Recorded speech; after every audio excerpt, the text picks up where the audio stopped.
Welcome back to Exceptional Talk with Dr. Clark. As you know by now, I can not ever give you all in one part. This is part 2, still with Dr. Vanessa Canty. There's so much more she wants to talk about.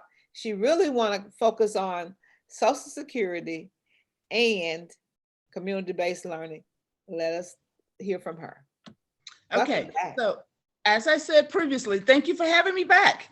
One of the things that we need to go from is once we get with Voc Rehab, we want to be able to make sure that we let parents know that if students are receiving Social Security, it is okay for them to work. They will not, their hours won't be cut, the money won't be cut, any of that, because they need those skills. They need to be able to acquire skills so that when they get out, they're not just sitting around at home with no skills and nothing else to do besides just watch television or, that, because one, that's not healthy. Well, so first thing, I'm sorry, go ahead. No, I was just going to say that's some very important information, because most often the parents are afraid, for their children to go out because of the fact that they think it's going to affect their income, because they're probably, living solely, some of them living solely off of that. And then some of them have very limited amount of income. Well, one of the things about Voc Rehab, they actually offer informational classes and when you set up the appointment and you meet with a counselor, they will actually inform the parents. We actually have classes set up at our school in our district where we actually talk to the parents and provide them the information and let them know this is what will and will not happen if your child goes out and gets these skills and go out and volunteer work or just do the apprenticeship. There's a lot of myths that's out there. And when you work with a Voc Rehab specialist, they can actually answer a lot of your questions that you have with that. And how would a parent, I'm sorry for cutting y'all, we guys, when we're on these, there's like a delay. I'm thinking she's about to stop, then I'm about to begin. But my question was, how would a parent contact, or how would they start to even begin with this? Okay, so if they're actually in school and they have an IEP, then their case managers, their regular ed teacher, general ed teacher, we will sign them up as an application process where they meet with a Voc Rehab counselor, and that's one assigned to each school within each county.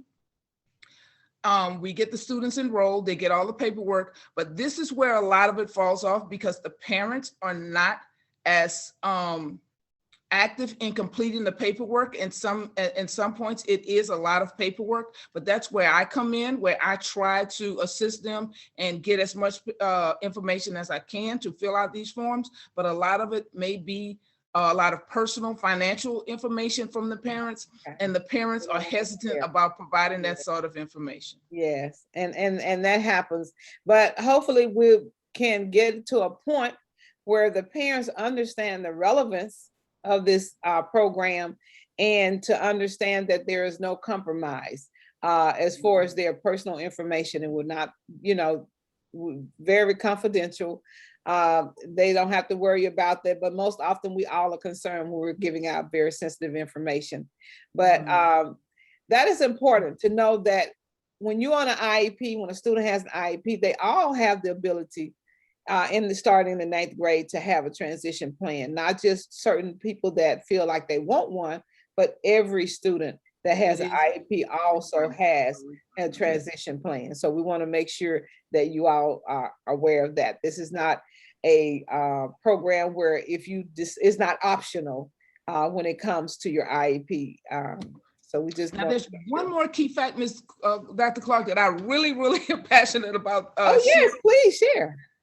All of our students are not geared to go to college. They go into the workforce, and the employers that's in a community need to know that if you hire someone through Voc Rehab or with disabilities, that there is a tax credit that is given to that company that hires these individuals. Awesome.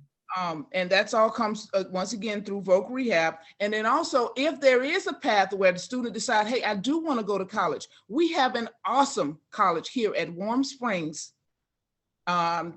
Some of you may have heard about it, Dr. Clark. I don't know if you've ever visited, but you can set up a visit. It used to be where the teachers could take students, but now I think it's only the parents. But then after this pandemic, I'm sure some things may change.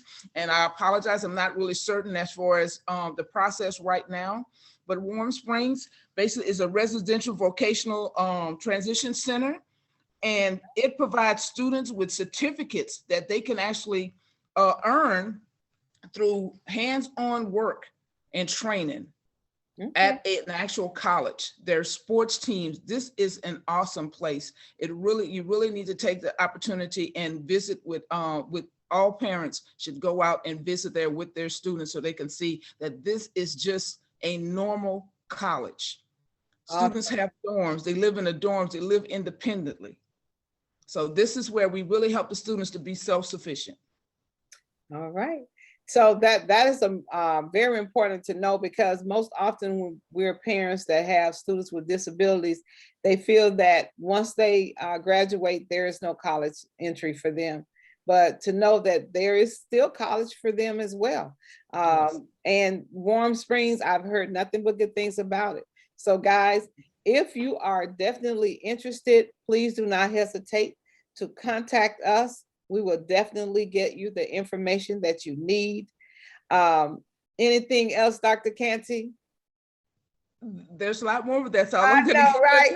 So, well, right we're now. going to stop right here because, guys, we know that she has much, much more, and we're going to be covering more of these topics because we do want to get this information out into the community, because we are well aware, as she knows, and we both, that when we have these 12th graders to graduate this May, not all of them have plans to go anywhere.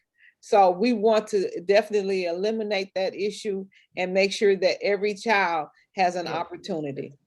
Definitely. All right. So y'all heard it here with Exceptional Talk with Dr. Clark. Thank you so much, Dr. Canty. Until the very next time with your new topic. Of course, she has much, much more to say.